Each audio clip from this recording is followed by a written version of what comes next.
Hi everybody. Today we've got a fan requested Axis and Allies 1914 video. Today we're going to be kind of flipping around a prior video. Recently I posted on what the Central Powers should do after France has been taken out, if you're doing a France first strategy. Today we're going to look at the other side. What should the Central Powers do after they take out Russia? So we're going to make a few assumptions just from the get-go. We're going to assume that you are in turn 4 or turn 5. If it's taken you more than 5 turns to take out Russia, the Central Powers are probably in pretty bad shape. The other allies probably have pushed into Germany, and it's going to be really tough for the Central Powers to fight back, even with Russia taken out.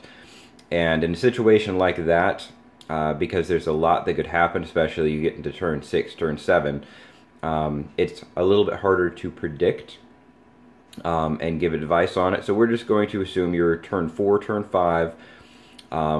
France is generally okay. Maybe they pushed into Belgium, but the Western Front is generally either along here or along here at this point. Probably along here by turn 4, turn 5.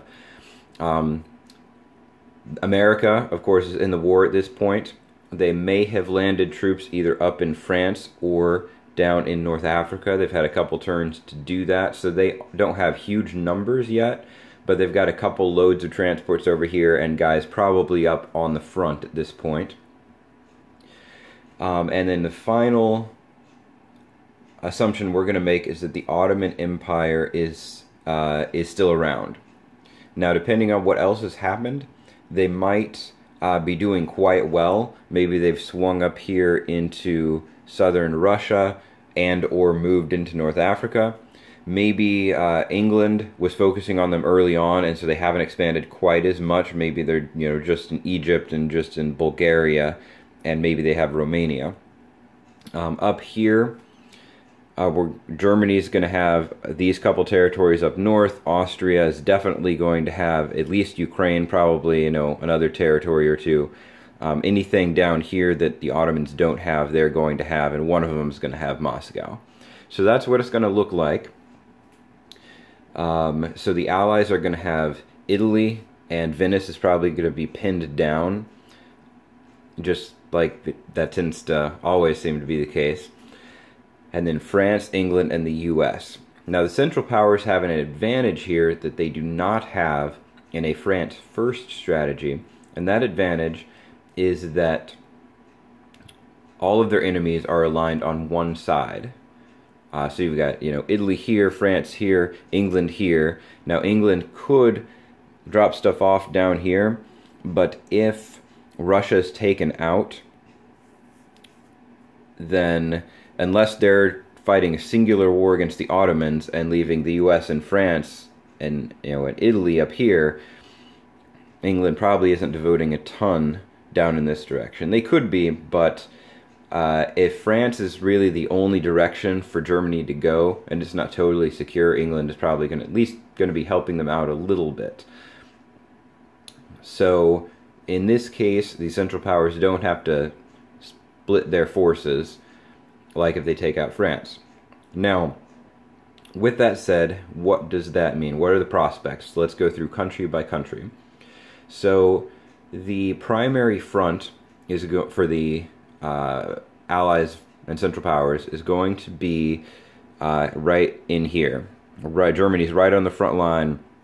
Germany's going to be using its resources, using a lot of the resources it picked up over here to defend this front, and also to make sure that England, as long as it is able to do this, make sure that England doesn't do something annoying and try and drop off behind enemy lines or do a naval assault on Berlin or Prussia or something like that.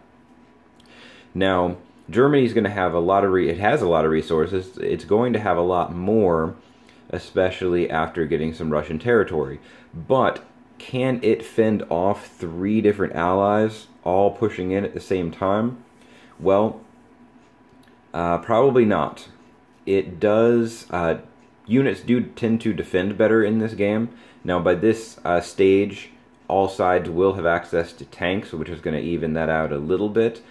But still, the sheer weight of the Allied forces that could and most likely will be arrayed around in this area is going to make it extremely difficult even for a zooped up Germany to defend. Fortunately, Austria, which also has additional resources over here, is in an excellent position to ship units up here to help defend. Austria, hopefully, and more than likely, won't need to send all of its units up here because it does still want to keep putting pressure on Italy. But Austria, if this front collapses and the Allies start pushing into Germany, that's really bad for all the Central Powers. And so Austria needs to be paying close attention and coordinating with Germany to make sure that it can help fortify, whatever the front happens to look like over there. It's okay if, with Germany, if one of these territories ends up being contested. Obviously, that's better than it being lost. Even losing one territory probably isn't the end of the world, as long as you can keep the door shut and make sure the Allies aren't able to push in very quickly. You need to do what you need to accomplish what you can before that happens. Basically, win the war before the Allies really start pushing back. So where are you going to do that? There are a couple things. The one country that we haven't talked about too much yet is the Ottomans. And we don't know, of course, what's going on with India, but if the British are putting troops there, then if the Ottomans basically pin those down, then that's still a huge help to the other Central Powers. In addition to that, the Ottomans can move across North Africa, snag up some of that production into Sub-Saharan Africa as well, if the opportunity is there. If the Central Powers are in a position such that the Allied Navy is really concentrated up here, then the Ottomans have the option of maybe building a little navy of their own and then doing a landing in Italy coming up from the other side and helping to knock Italy out, because that's going to be the next easiest target. It's going to be taking out Italy, knock it into political or economic collapse, and then eventually take Rome. So then you don't have the southern front.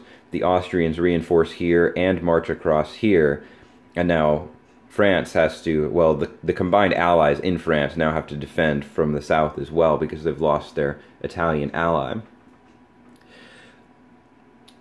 Ideally, as Austria, you want, like I said, you want to send as much as is needed up here, maybe a little extra, and then send the rest, continue pumping it into Italy, because that's going to be your next target. And if the Ottomans can help you out, then great. Ultimately, that is something that I would want them to do. It just can take them a little bit of time if they're not able to build a navy, because they've got to march all the way up here.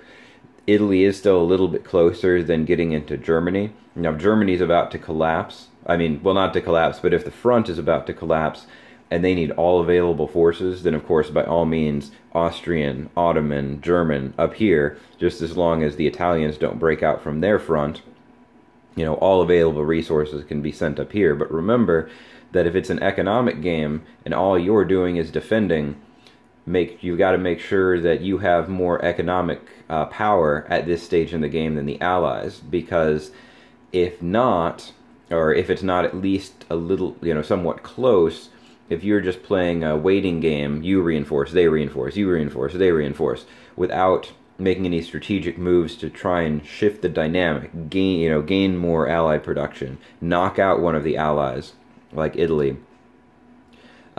you're eventually, the weight is just going to increase and increase until finally you're not able to defend against it. Now, one quick note, you might be wondering, well, why not go after France? If that's where all the action is, that's where we're dumping a bunch of units, why not go after France? Why are we going after Italy? And just a quick note on that, you've got to keep in mind that in France, more than likely, and of course, if your game does not look like this, by all means, you know, adapt to the situation. But more than likely, you're going to have French troops, you're going to have British troops, you're going to have American troops over here. And Germany can much more quickly get units there. Austria can eventually get them there, and the Ottomans are way, way back here. So if you're trying to attack, first off, you've got a ton of units, a multi-nation army over here. Second, for the most part, units defend better than they attack. And when you've got these multinational forces in the same territory, they will defend together, but you can't attack simultaneously with multinational forces. So if you're attacking, Germany would have to attack. And then on and then on the Ottomans, if the Ottomans are up here, the Ottomans would have to attack. And then on the Austrians' turn, the Austrians would have to attack. And in between those turns, the Allies have the opportunity to continue to reinforce. It's the opposite of the situation where if you're defending up here, France has to attack, and then England has to attack, and then the Americans have to attack. Now, England does go right after France, but still, they can't put all of their units in the same battle at the same time. They have to take their turn. And so that gives you an additional advantage on defense if you are the one with the multinational forces over here defending rather than trying to attack through their multinational forces. So that's an overview. Like I mentioned, at this point you're going to be 4 to 5 turns into the game. Any more than that and you're probably in a lot of trouble. Any less than that and the Allies probably are really not paying attention. 4 turns is pretty aggressive, but depending on what happens, I could see it potentially being doable. 5 is probably the more likely, but in any case you're going to be several turns into the game, so there's a lot of variation that you're going to have in this situation that I can't necessarily outline, but there are a few assumptions we can make about what the board will look like and then extrapolate from there. So I hope you guys enjoyed this video.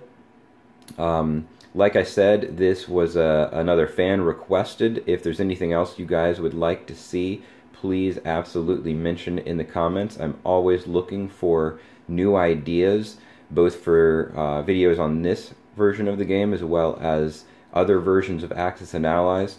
I own copies of most of them, but there are a few that I don't. Global 1940 is one, Anniversary Edition, which I'd love to get my hands on, is another one. I think that I have copies of all of the other core games. I don't have D-Day or Guadalcanal or those, but if you're talking, you know, the Global War versions, I believe that I have all of them except Global 1940 Anniversary Edition. So if there's videos on any versions aside from those two that you'd like to see, even if it's been a while, maybe it's Classic, but I haven't made a video on Classic in a while, but you'd like to see something, let me know.